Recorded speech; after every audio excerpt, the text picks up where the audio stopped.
Hey guys, this is Mike Mahaffey, the old bastard BJJ guy, here for BJJ Mental Models. Back in my day, we had to walk uphill in the snow both ways to get to the academy just to learn some crappy technique from a random purple belt. You kids have it so easy because now you can just subscribe to BJJ Mental Models Premium and get tons of great audio courses to learn new techniques, enhance your mindset, and entertain yourself. You can even get personalized rolling reviews from some of your favorite BJJ Mental Models coaches, including me. It's like having your own seminar, you spoiled little whippersnappers. So what are you waiting for? Subscribe to BJJ Mental Models Premium right now, get off my lawn, and go train.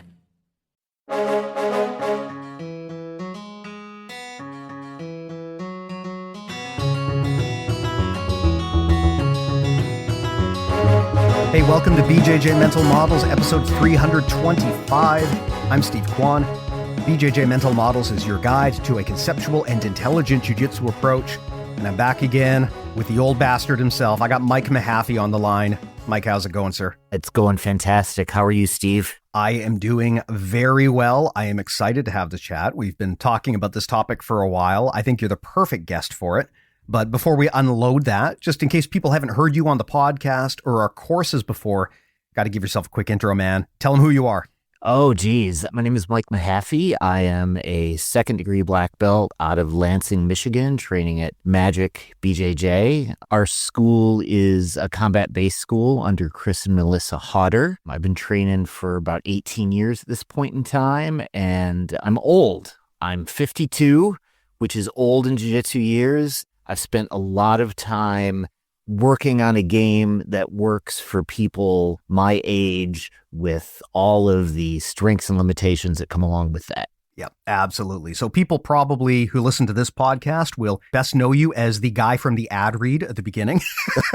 That's right. Oh my God. And I've gotten so much better at guitar since then too. I listen to that riff. I'm like, oh, I would have changed that. But well, people will, of course, also know you as having been on our podcast several times, having done courses with us. And really what that's all about is your old bastard jiu-jitsu framework. People often, I tell them, do you know Mike Mahaffey? And they'll say, oh, is he the old bastard jiu-jitsu guy? Yes, that's him. So that's who we're talking to today. And like you said, the thing you're probably best known for is developing a style of jiu-jitsu that doesn't require youth or athleticism to be effective. Really, it's a focus on that old school pressure, control, efficiency game.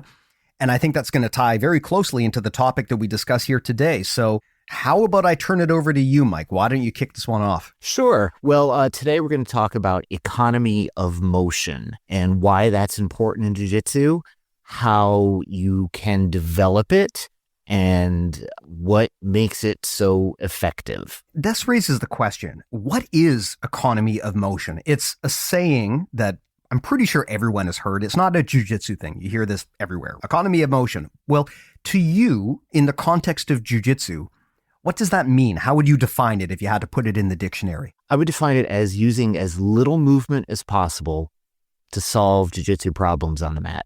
Yeah, I think that's very similar to how I would define it. Basically trying to get as much done with as little effort as possible, right? So we're really talking about efficiency. How can I get maximal result for minimal effort? And to me, this is one of the bedrock principles that I am always looking to apply to my jiu-jitsu. I always try to look at what I do through the lens of economy of motion. How can I get the most by doing the least? I will turn it over to you, though, to maybe elaborate on this. Why is it so important in jiu-jitsu? Why would we do this? We certainly see, young super athletes who really don't look like they're trying to conserve energy. They're just going a million miles an hour. Why do we care about economy of motion in jiu-jitsu when there's clearly other ways to do things? Well, I think we care about economy of motion for a whole bunch of different reasons. One of them, I think, is particularly important to practitioners in their later years. And, when we talk about later years in jiu-jitsu, I think we're really talking about late 30s and 40s and up, because this is a young person's game in a lot of ways. And so for the older practitioner, one of the reasons you want to be as efficient as possible so you can save energy to train longer. We've all seen the person in the gym who has a crazy hard 5-minute round tons of motion, tons of scrambles, lots of back and forth, and then they're taking the next 3 rounds off to recover because they've gassed themselves out completely in 1 round. If you're thinking about efficiency and economy of motion and solving your problems on the mat while doing the least, you're going to have a lot more energy to keep training, right? You're not going to gas out in 1 round. And something that I try to do when I'm rolling is I try to make my opponent do more work than I am. So they're gassing out while I'm chilling out, waiting for my next opportunity. So the first reason I would think you'd want to use this concept in your jiu-jitsu is to save energy, to train for longer. Yeah. And there's a lot of benefits to doing that. When people hear save energy, a big part of what they think is, okay, are we talking about cardio? Because I'm a beast. I see red. Cardio is not an issue for me. Cardio is part of it. But there's more to it than just cardio. Another factor to consider is that the more movement you introduce into a match, the more variability that you create. That can mean a few things. It can mean that you're creating openings that your opponent can exploit, right? It is very hard to be moving at a really intense clip and to still keep everything tight. The other problem too is because of all of that variability, it increases the risk of injury because it increases the likelihood that as bodies are in motion, someone's got a leg or an arm left where it shouldn't be, someone falls on it, something's broken, and now someone is on the shelf. It's really hard to injure someone in jiu-jitsu if neither of you are moving, right? I'm not going to say it's impossible, but it's going to be a lot harder. So you get these benefits as well of a more predictable fight and also a lower risk of injury as well if you cut down on the motion a bit and try to be economical in how you move. Right. I mean, that's one of the first things I tell our students, even no matter what age or skill level they're at, is to slow things down, get rid of your scrambles, take your time. Not only are you less likely to hurt yourself or each other, but you're going to see things happening that you're not going to see happening if you go really fast and use a lot of big motions. You're going to see opportunities to progress your position, to catch a submission. Maybe you're going to improve better if you slow down and use less crazy motion to accomplish the same goals, right? And something that, again, for the older practitioner, you're not only to do big motions and have a lot of scrambling and movement in a jiu-jitsu round, you're not only risking hurting your partner, but you can hurt yourself. I mean, I have before injured myself doing something totally stupid on the mats that it wasn't my partner's fault at all. It was because I was trying to use speed and athleticism to solve this problem instead of technique and pressure and weight and efficiency. So you're going to lower your risk of injury to yourself and your partner if you slow down and make sure that your movements are as precise and small as possible. Yeah. Most injuries that I've experienced in jiu-jitsu are to some degree a self-own where you did it to yourself to some extent. I mean, don't get me wrong. A lot of the time, the other person played a part in it too. Maybe they weren't being safe. They were too focused on getting the tap. There's a lot of reasons why it takes 2 to tango. It can also take 2 to cause an injury. But every time I've been injured, yes, sometimes my opponent was partially responsible, but there was always an element of, I put myself in this situation. I was probably going harder than I should have. I probably wanted to see if I could win that leg lock shootout, right? So to some extent, a big part of economy of motion is restraint, right? So that we don't just go out there and throw our body weight at people, but that we're careful and judicious about what we choose to do. That kind of conservative approach gets very important as you get up the belt rank and the experience level as well, because the better your opponent is, the less you can afford to make a mistake because they will make you pay for it, right? When you watch white and blue belts spar, a lot of the time, it's just like an orgy of mistakes. Whoever creates the most mistakes is going to be the one who loses, but no one is playing a perfect game. When you are competing against a black belt, on the other hand, one of the most important things is to not make an early mistake, right? You have to be the one who initiates on the scoreboard and makes things happen, because if you make a mistake and you start falling behind right off the bat, it's very unlikely you're going to be able to claw your way back out against a good opponent. So part of economy of motion isn't just efficiency and safety. It's also, let's be strategically smart and not make dumb mistakes early in the match. Let's make sure that we keep our defenses up and we only enter into attack mode when there's a clear path to do so. Correct. One of the things I like to tell, actually, before I go into that, I want to tell you, I'm going to steal, what was that term you used? Orgy of mistakes? Yes. Is that what you said? Yeah, I'm totally stealing that, Steve. People at our gym are going to be like, he's talking about orgies? What? I was like, no, it came from BJJ Mental Models. It's a legit thing. It's a concept. But something I like to tell folks when I coach is that if you have to scramble, that means you don't have control of the position. A scramble is what? A scramble is a whole bunch of movement really fast, and it's pretty chaotic, and it's definitely not efficient or economical, right? And if you have to scramble, means you screwed up somewhere. You lost control of the position, and you're most likely utilizing big movements, athleticism, speed, and power to solve your problems rather than good jiu-jitsu, right? Like, I know people, I've heard some of our students say, oh, I just love to scramble. It feels good. Yeah, like it feels good, you know? It feels like you're doing something, but it's not super efficient. And a scramble means a loss of control of the position, right? You've got to try to go fast and catch up to your opponent because you lost something. I would rather not have to play catch up with my opponent. And I would rather not initiate a scramble that's going to use a ton of my energy.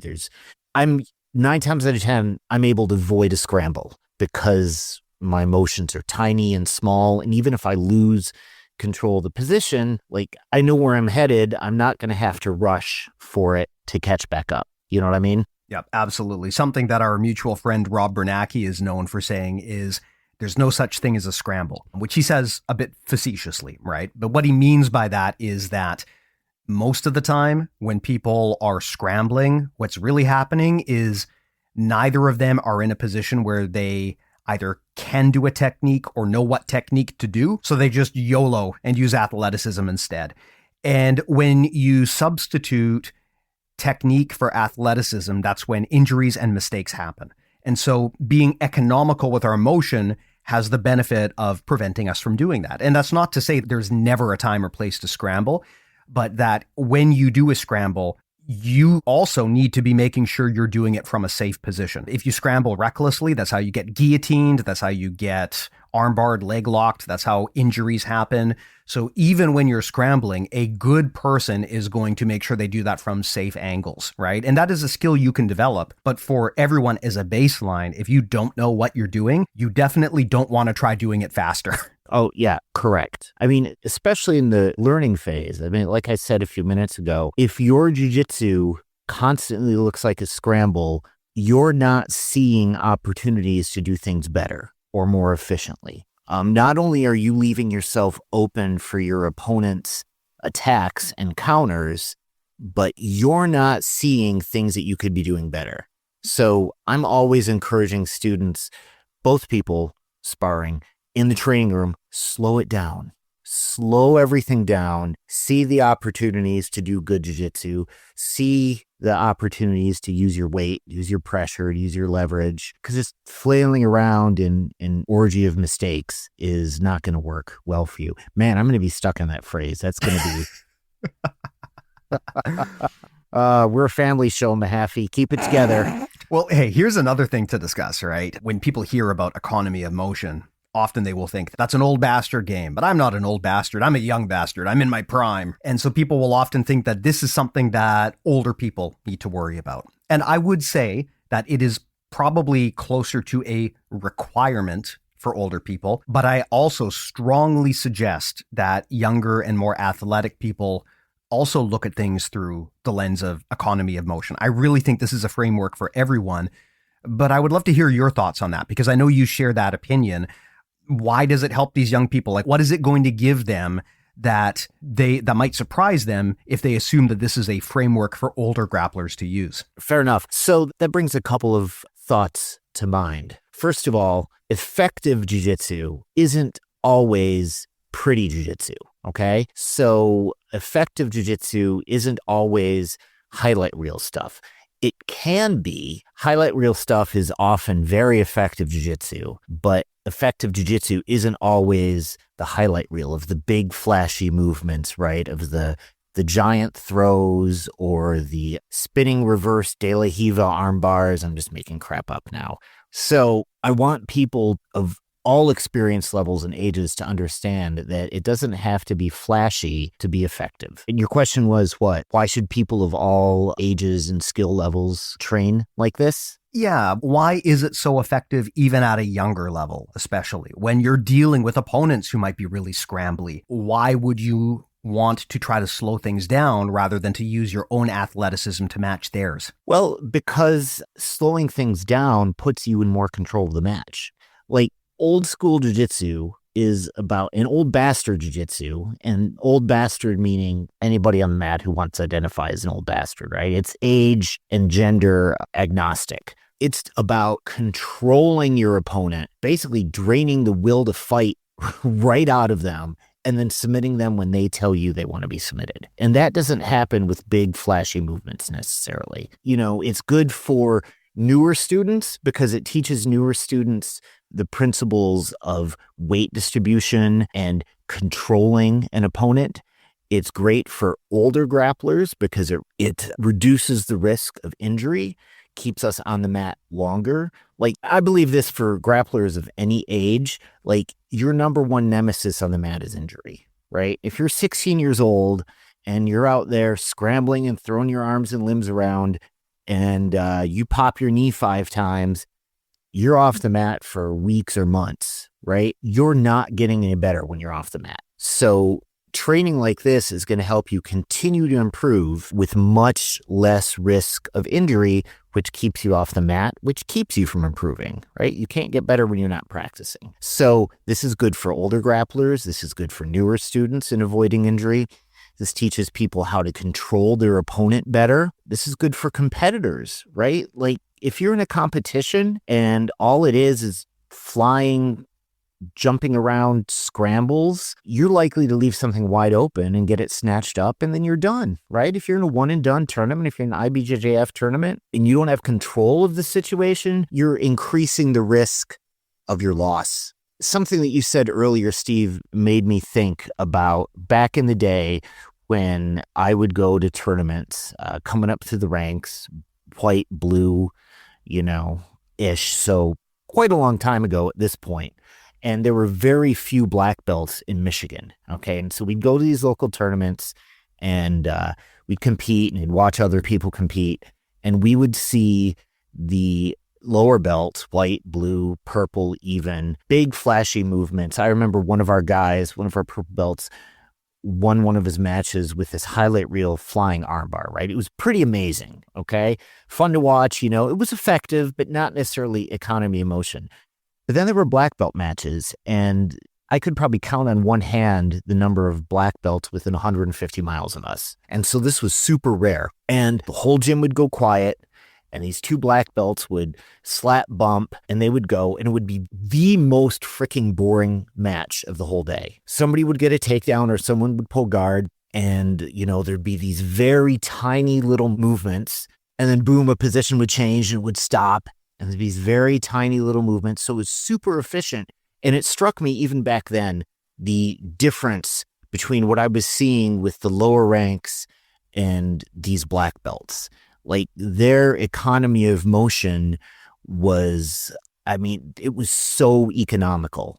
Like they were doing things and I couldn't even figure out what they were doing because their motions were slow and they were controlled. Complete difference from all of the white, blue, and purple belts that I would see competing back in the day. And that's what I'm going for, right? And that's why I try to teach our students to go for. Again, not like you said, not like you're never going to do a fast motion and you're never going to scramble and that never happens. But 90% of your jiu-jitsu, I think, should be at that pace and with that goal of doing as little as you can to get as much result as you can. Yeah, 100%. Something that one of my coaches once told me was that when you are older, it is inevitable that you will develop a slow pressure-based game. It's just a requirement of our biology.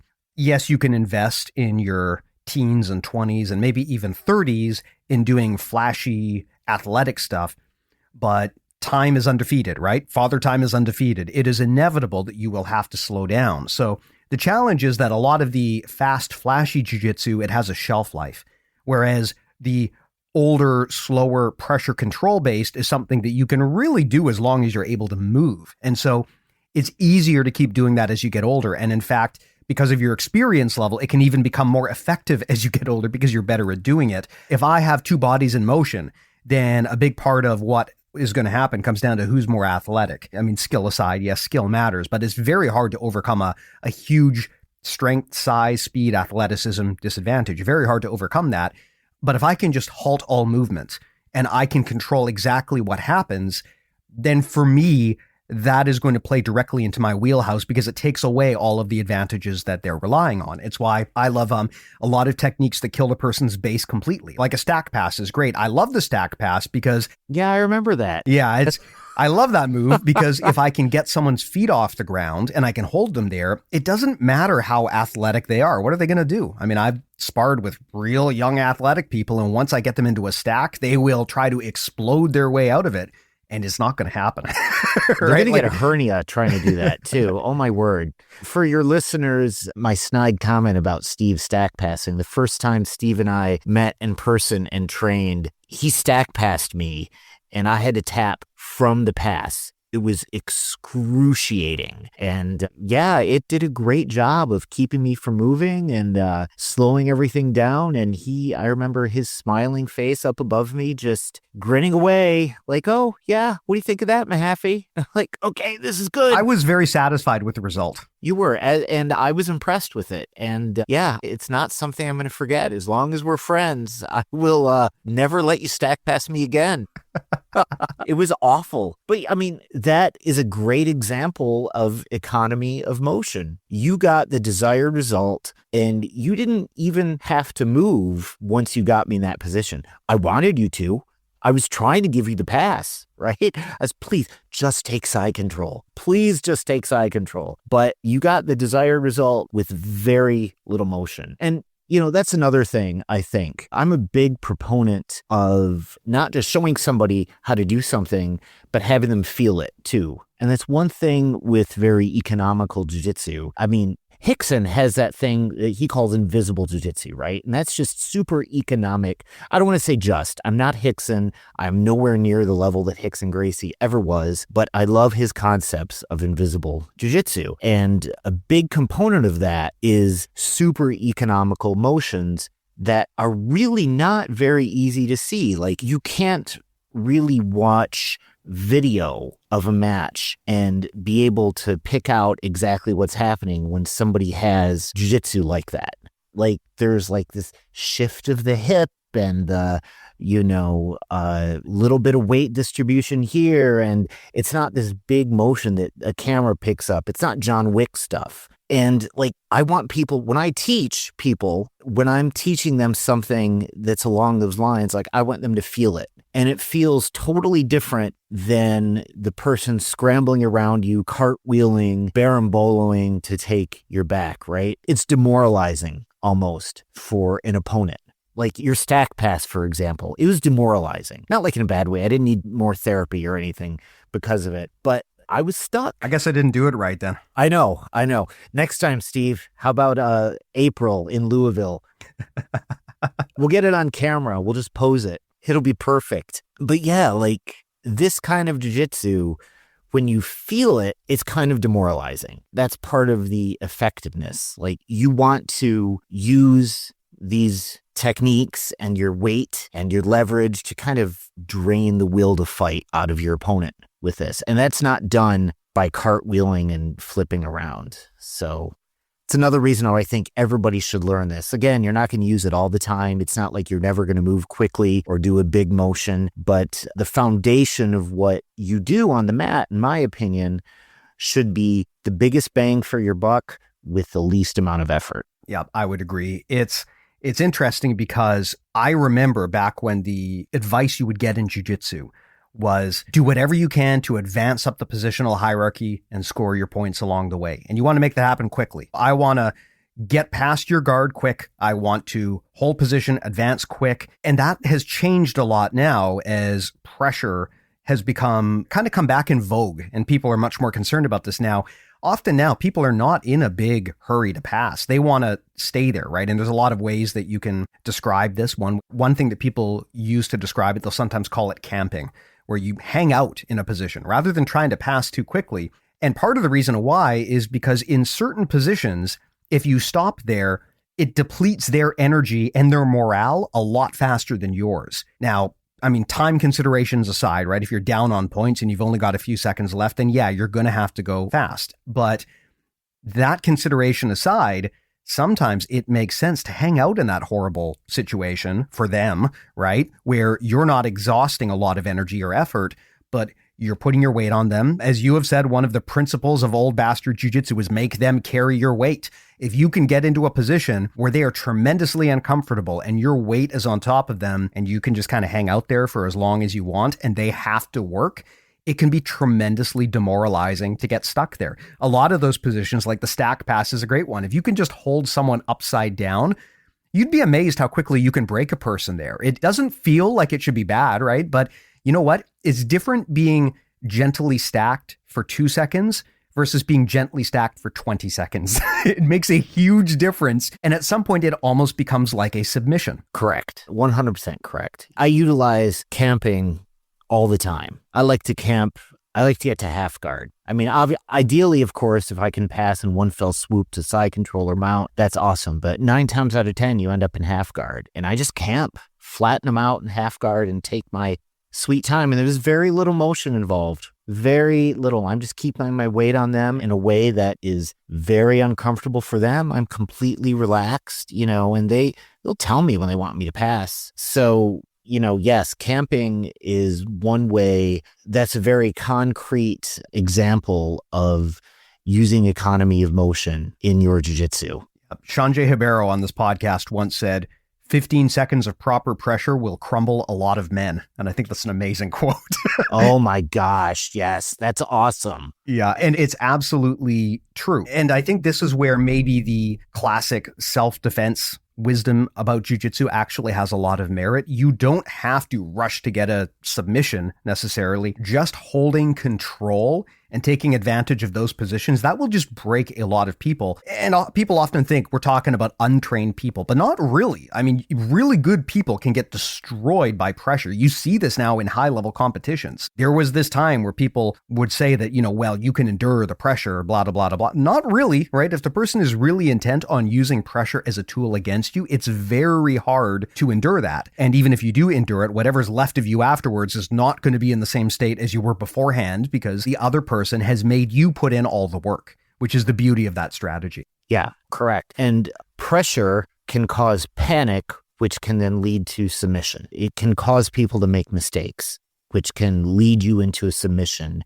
if you're patient enough. But you have to be patient. You have to have economy of motion and not feel like you have to rush to the next position, right? If you crush somebody enough, I've had it done to me and I've done it to other people where they start to freak out a little bit. And next thing you know, their neck is exposed or their arm is exposed or, something is exposed that you can take advantage of. But that doesn't happen if you're rushing from one position to the other. Yep. Absolutely. Now, I want to pick your brain about some specifics and how to apply this. But one last thing I want to bring up as a potential objection.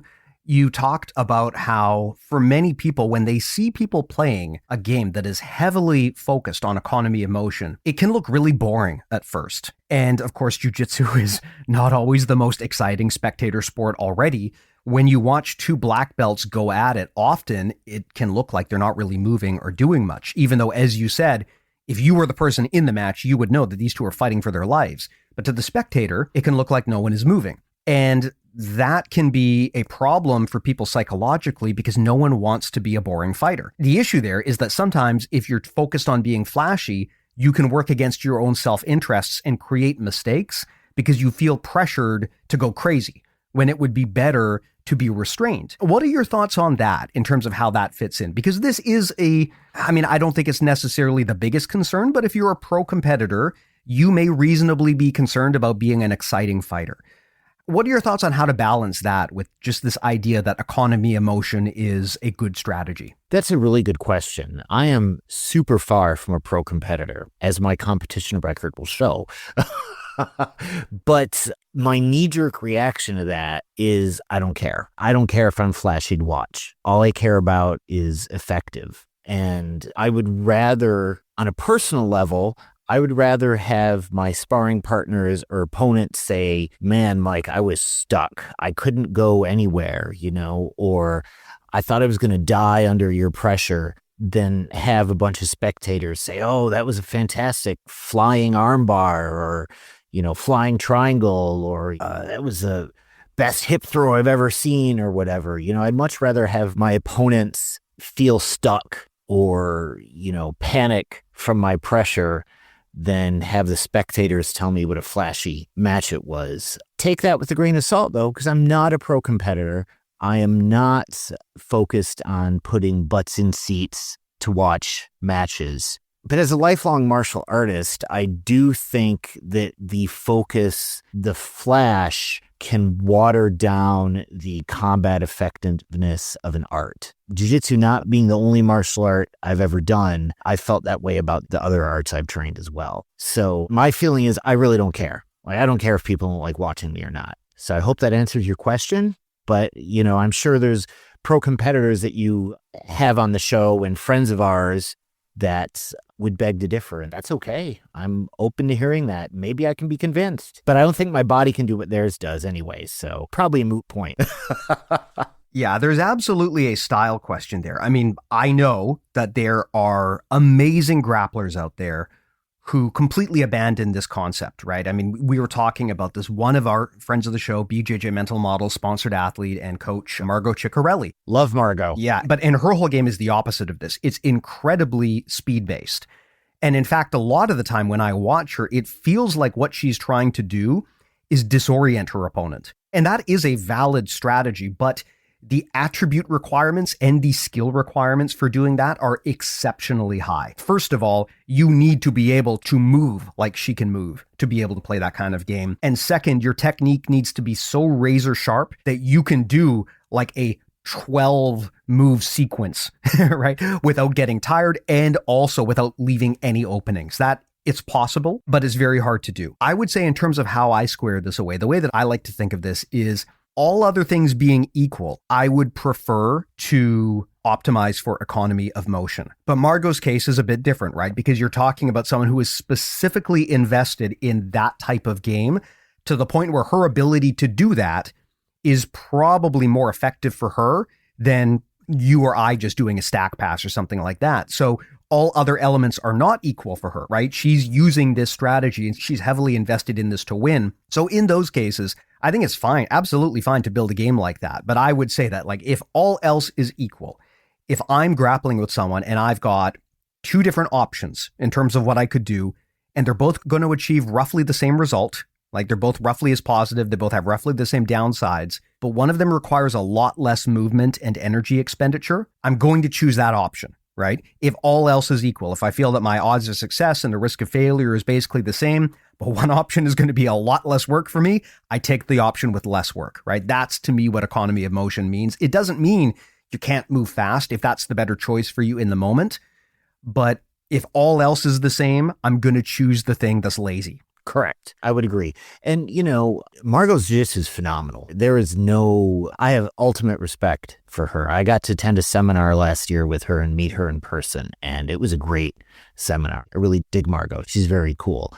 Her style works for her. It is not the style that I think most people in the general population can adapt to and make effective. And that's fine. That's A-okay.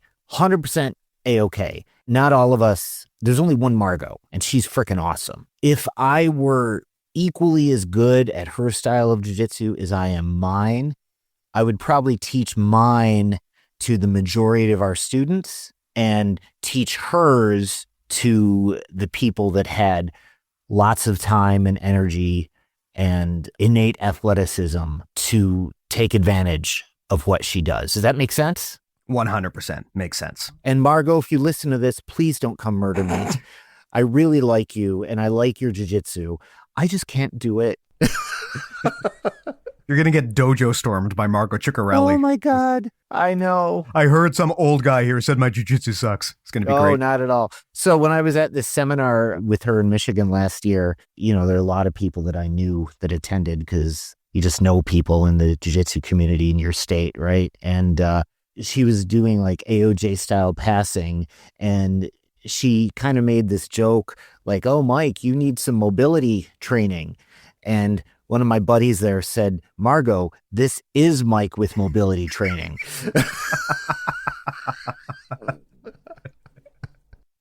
I'm going as fast as I can. I know, pretty much. Yeah. Well, that's another thing that I also like about a focus on an economy of motion game. And in your old bastard jiu-jitsu framework, I love this element as well, which is that it's very applicable for people of all shapes and sizes. It's a very adaptive form of grappling. So even if you have disabilities or disadvantages, you can use this concept to figure out a flavor of jiu-jitsu that's going to work for you. And I think that's one of the reasons I really like these kind of high-level mental model ideas, is because they're less prescriptive. They're just ideas that you can take and apply, and you can kind of interpret them however you like. So in this case, again, economy of motion doesn't mean you have to be slow and deliberate. It just means if you're going to be fast, make sure you're doing it for a good reason. Make sure it's the best option at the time for you. If it's not, then maybe you want to dial it back and be a bit more conservative in the moment. But that's a great point, and it makes me think that I'm hoping that for the last 40 minutes, I haven't been giving the impression that speed is not economical motion. I don't even want to, using Margot again as an example, there is no wasted motion for her. She's not being fast for the sake of being fast, right? She has specific goals that she wants to do, and she's so precise, and every motion that she does, there's some intent behind it. There's nothing wasted. She's quick and she's agile, but she doesn't take 4 steps to do something that can be done in 2. So I don't think it has as much to do with speed as it does with paring down what you do to make it as efficient as possible with the least amount of steps. And so I hope this whole conversation hasn't been giving the idea that I'm like against going fast at all. I'm against going fast like 85% of the time. Yeah. If I'm going to go fast, it's going to be because there was a reason. It's going to be because I'm confident it was the best decision in the moment, and that the benefits are greater and the downsides lesser than whatever else I was going to do that was maybe more, or that was maybe lesser intensity. Correct. I was training with one of our female blue belts earlier this week. We had a local Fuji tournament that our team went to, and it was her last training session all of our last training session prior to competing. And she's 60 or 70 pounds lighter than me, and she's all arms and legs, and she's 15 years younger, and her game is completely different from mine. And she said to me during the roll, I'm trying to work top pressure because I want to make you proud of me. And I said, well, I'm proud of you, but top pressure may not be your game because your body is not like mine. You can have economy of motion and not have your game look just like mine, right? And so I helped her tweak a few things that she was doing to kind of tighten everything up, but within the context of her game. So this isn't necessarily one prescriptive thing where everybody has to play this game to have good jiu-jitsu. Like you said, it's this broad concept that can be applied to everything to make it a little bit better. I just happen to be partial to the pressure game, but I'm a 200-pound guy. That's my body. That pressure works because of me, but you can be economical with your jiu-jitsu no matter what quote-unquote style of jiu-jitsu you play. And I think that would be beneficial to everybody. Yeah, absolutely. Well, presuming that people understand the concept here and they're convinced, I guess that raises the question of how do we make this actionable? Like, how do we do it? This is always the battle when you're talking about conceptual stuff in jiu-jitsu, is we can all agree that, okay, this idea seems to make sense, but how do we actually map that down into the way that we train? So if someone listens to this and they say, you know what, this idea is the thing that I was missing. I'm all in. How does this change what I do in the class? How do you coach someone to start implementing and thinking about this? And how does that actually manifest in the moves and the techniques that they do? Slow down. That'd be number one for me.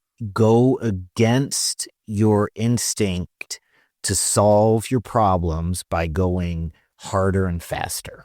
One of our friends, Jesse Walker, who our listeners may know from previous episodes, he has this great methodology. He uses it at his school, Rough Hands, out in Louisville, Kentucky, called the California roll, where he urges his student, it's not quite like a flow roll because it's not necessarily all gelatinous and loose and constantly flowing, but he urges his students to California roll, meaning not to solve your jiu-jitsu problems with speed or explosiveness or strength. And so that methodology is a great way to start exploring economy of motion, because when you slow things down, you can think about what you're doing, especially if you're newer to jiu-jitsu and you still have to think about where to put your arms and legs and how to move your body.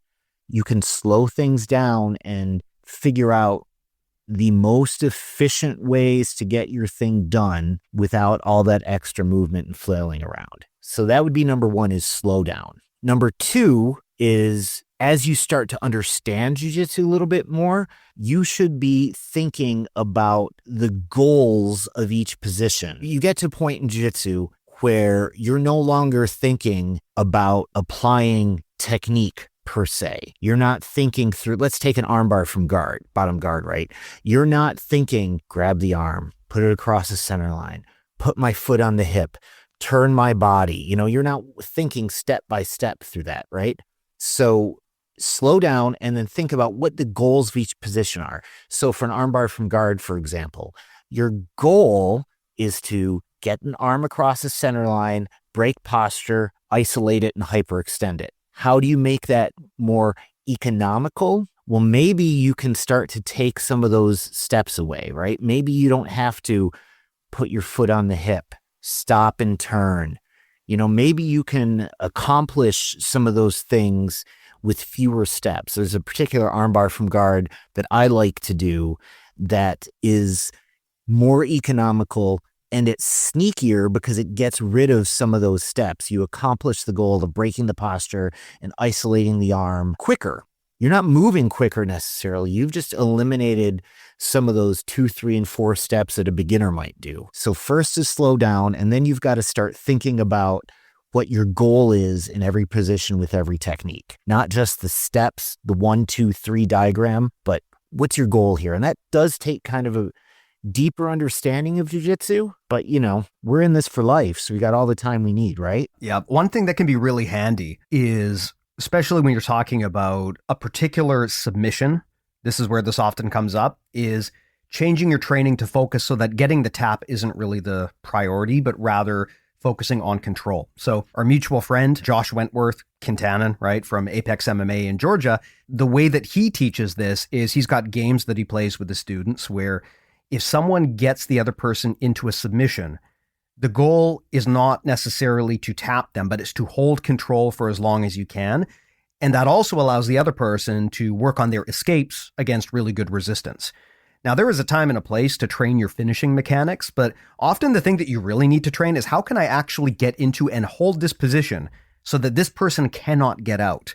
And if you do that, if you move away from the need to actually complete the submission, it really helps you focus on working your control. And if your control is good, then you can have as much economy of motion as you want because you don't have to move much. Same with a technique. Rather than being in such a big rush to complete the technique, try to see if there's a way that you can pit stop partway through the technique and just hold it. Like the stack pass is a great example with a lot of half guard stuff. If you can crowd the person in half guard and get to kind of a quarter guard, you can camp there. You can play that position and really make the person on bottom work. There's no urgent rush to complete the technique. And so I think that can be a helpful way to work on whether or not you are good at economy of motion, because you should be able to get partway through a technique and then not pull the trigger on finishing it and make the other person work. And you should still be able to control it and let them burn their energy while you don't have to. That I find is a helpful way to think about how to train a more abstract concept like this. Yeah, I would agree. That's a great example of that. And, some of the stuff that I love to teach, in particular about base, is a great way to think about economy of motion as well. Some of the stuff that I've done camps at BJJ Mental Models camps, which, your premium subscribers, I believe, can access some of those videos. The motions you use to maintain your base, they're really tiny. They're really small motions, really tiny adjustments of your weight and shifting of your hips. Because if they're big, you're going to lose your base. Your opponent's going to take advantage of that. So, that's another example of something that where economy of motion is super, super, super, super important, right? If I'm making big adjustments to my base, I'm going to lose it. I'm giving my opponent a chance to take advantage of that. So it's got to be super tiny and super subtle motions. Yeah, absolutely. That's a big part of it too, right? Is focusing on making your movements smaller. I've talked a lot about this recently, both in some of the camps that we did, and I think also on the podcast, but the way that we often train our moves when we're drilling, we tend to do more exaggerated motions than we actually need to do if we want to make that move work in the real world. The example I often give is the hip bump, right? If you do a classic drill in class where you're working on your hip bumps, they're going to teach you to bridge as big and explosive as you can. And that can work effectively against a completely untrained white belt, right? If they're sitting on you and you do a massive bridge, yeah, they'll probably go flying. The problem is against anyone who is remotely good at the sport, that movement is very telegraphed. And big explosive movements also create big explosive openings. So if I do a massive hip bump, then I have to basically raise my hips up into the air. I open up my body. I open up my torso. It makes it easier for people to do things like climb up to high mount. It can make submissions easier because you can accidentally expose your arms doing that. If you do it wrong, you can even give up your back. There's a lot of reasons why you got to be careful there. So the thing that I always coach people to do is instead of doing a big explosive move like a hip bump, do a lot of small little ones. And you shouldn't be trying to displace the person with a massive burst of energy. What you're trying to do is just never be still enough that they can settle their weight on top of you. You're trying to be a shifting platform because it's very hard for a person to settle their base on a platform that's moving. So if you do a big explosive bump, what happens is you burn a bunch of energy and you create a bunch of openings, and then the person's just going to settle their weight down on you again anyway. But if you're constantly shifting and moving, they can never quite feel safe there. And they're going to have to be the one that moves and adjusts. And that's how you can get enough openings that you can escape mount or whatever bad position you're in. So I always encourage people when you're practicing moves like this, if you see a big explosive motion, take a look at the context and try to figure out, okay, is that just for drilling or optical purposes? Or is this actually something that needs to be done to complete the technique? Some techniques, particularly a lot of throws where there's momentum involved and there's a fulcrum, you might really need to actually do a big explosive movement, right? Especially if you want to do a lot of judo throws. But for a lot of other techniques, smaller, more consistent, low energy movements are often better and safer, and they even get better results a lot of the time too. Yeah, I agree. From bottom like that, instead of teaching a big hip bump, I like to teach people ratcheting your hips, like a little click at a time until you get into the position that you want to do your escape. Because you're right, that big hip bump, I feel like I'm gonna blow my hamstrings out when I do that, especially with a decent sized person atop of me, right? So teeny little ratchets until you get the angle that you want to actually affect your escape. Yep, absolutely, man. Well, this is a great chat. Is there anything else on the agenda that you wanted to talk about, Mike, which we didn't get into on this topic? I mean, if you're going to work on your economy of motion, if you're going to work on trying to do the most in jiu-jitsu with the least amount of effort and movement, just know that like with any other thing that you put in your game, you're going to suck at it at first. You learn a new submission and you want to start hitting it on people, you're not going to hit it at first. You're going to suck. So this is just like that, right? So you're going to have a period of time where you probably feel like you're not making any headway. And I would encourage you just to stick with it and find partners that are willing to slow down the pace with you. Okay. I mean, you don't have to do if you're doing live training, you don't have to do every round at a snail's pace, but find those partners that are willing to slow it down with you so you can get your reps in and you're going to find yourself making progress. But just know that like with any new endeavor,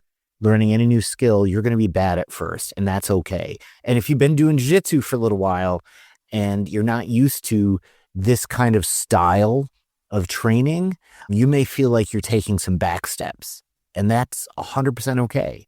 Like, I recently put a new style of passing into my game a few months ago, and when I first started trying it, I felt like I was going backwards, right? You just have to kind of resist that urge to go back to the old way of doing things, because you're going to be better in the end. Yeah, that's a great point, and something that is often very hard for people to get their head around when they try a new technique or tactic. Usually when they first give it a go, it's just not going to work. They're going to fail, and they're going to get demoralized, and they're going to think, why should I do this when all of this other stuff I do works better? So if you focus on trying to play a low motion game at the beginning, you're probably going to find people blow past your guard and they wiggle out of everything you try to do.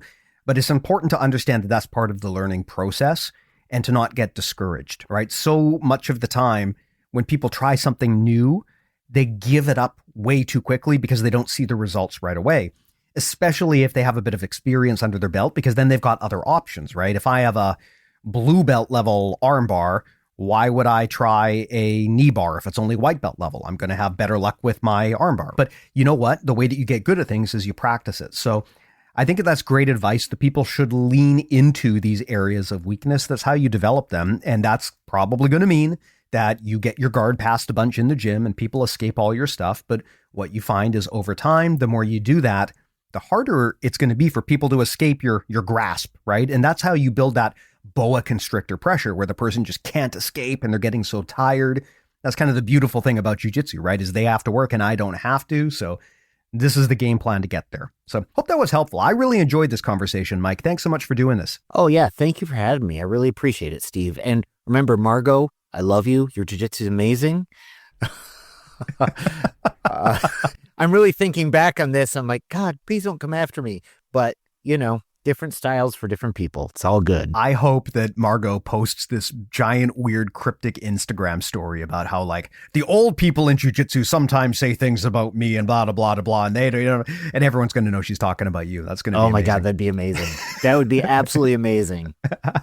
Awesome. Well, Mike, if people want to contact you, or they want your coaching, or they want to train with you at like one of your seminars, how do they go about doing that? How can people find you? Well, you can find me on Instagram at Old Bastard BJJ. Last year, I changed my handle from my given name to Old Bastard BJJ, so it's super easy to search for. I will post upcoming events on my Instagram. I do have a seminar at our friend's school in near Grand Rapids. Another friend of the show and former guest, Ben Van Doren, his school, Deep Blue Brazilian Jiu-Jitsu, is hosting me on March 22nd for a benefit seminar for the Solis Center, which is a LGBTQ center in Lansing, Michigan. So all proceeds are going to go to that. So you can find information about that on my Instagram. I just actually